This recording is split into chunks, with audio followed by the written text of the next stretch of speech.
You know, I'm not joking, Pete. I could talk to you forever. I mean, I want to talk to you more, but I know you have more important things to do. No, I don't. I got two questions for Okay. you. The first thing is like, what has been like the best experience for you in the field? Um, like you talk to so many coaches and so many players. Maybe it's an experience that you just wow, that was incredible, or it was a lesson for you. Anything, I'll Pete. tell you. That's yeah. I, Please, please.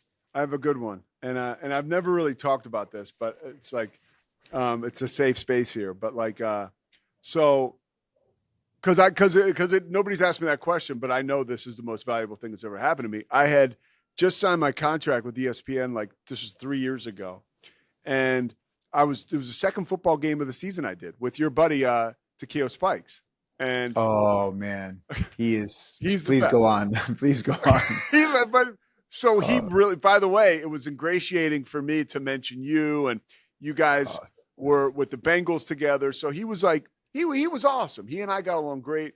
I mean, we get to this game. I'm throwing 100 miles an hour. I'm just like in my rhythm.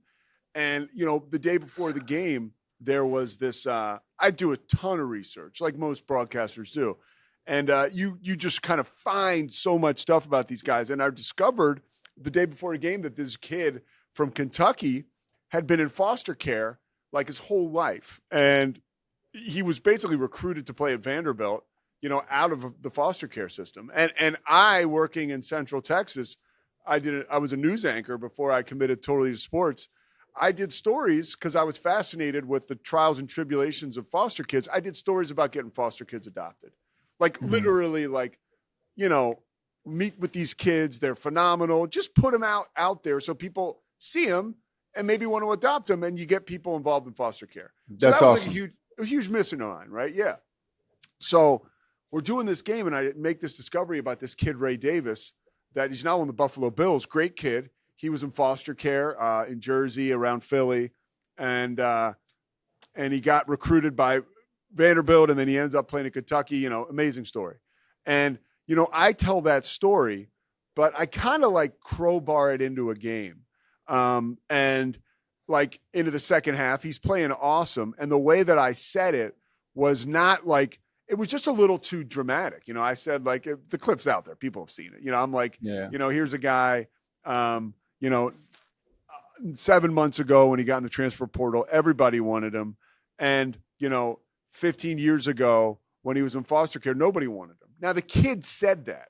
And later on in my statement, I mentioned the article that was mentioned in that story. I attributed all this, but like a small clip got out, and I'm telling you, it was like the New York Post is picking it up.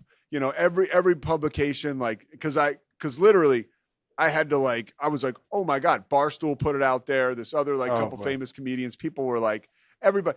So I'm at dinner with Spikes afterwards. We're at this nice steakhouse, and my phone starts to buzz in my pocket like a lot, and I'm like, oh, like this must be like, yeah, people, yeah, I did awesome. Let me see what Yeah. people are Yeah. saying about me. Yeah. And I'm like, oh my God. And like it had gotten out of Barstool. And I remember looking at everybody I was with, the producer, they're like, what? Like, nobody noticed or remembered anything. This is like 3 hours after the game. And I've been taught this in recovery. Like I made a mistake in a sense that there was a spot for that story in the game. And I didn't have the time to get it in, right? I just didn't have the time to do it the right way.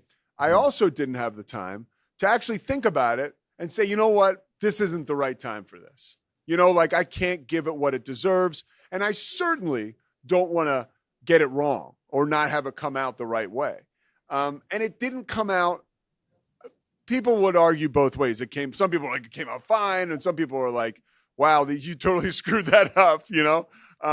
But for me, there's a chance to sit back and learn from that and take an inventory. Like what did I get wrong? Forget about what Yeah. everybody else is saying. Cause Yeah. it was I thought I was going to lose my job for like 48 hours. Like I didn't know. And ESPN was awesome. They stood by me. And, they were like, hey, we know exactly what you meant. And I was lucky. This guy, Andrew Marchand, who writes for the New York Post, he actually did a big part of his podcast about how I had this background of doing these foster care stories. So it all worked out fine. And honestly, it worked out better for me because I learned a really harsh lesson just about like, there are certain things, Mark. I grew up, as you know, just sports media in my bones. There are certain things that can fit into a college game day segment, right? Yeah. That go better there than Yeah. the actual middle of a football broadcast, Right. like, and so I learned that lesson. And it was one of those deals where it's like, man, I know what that's like. And I did the whole time people are coming after me, destroying like, who I am and whatever. I knew I'm a good dude. I knew Of course. I Of had the course. right intentions. It was a little overwhelming to be like, people like, I can't even get canceled. Like, who's trying to cancel me? Like, I'm nobody, but I was like, wow. Like, and I'm not cancelable. yeah, right. Yeah. But it really did make me understand, like, this can be gone at any moment. Like this whole thing.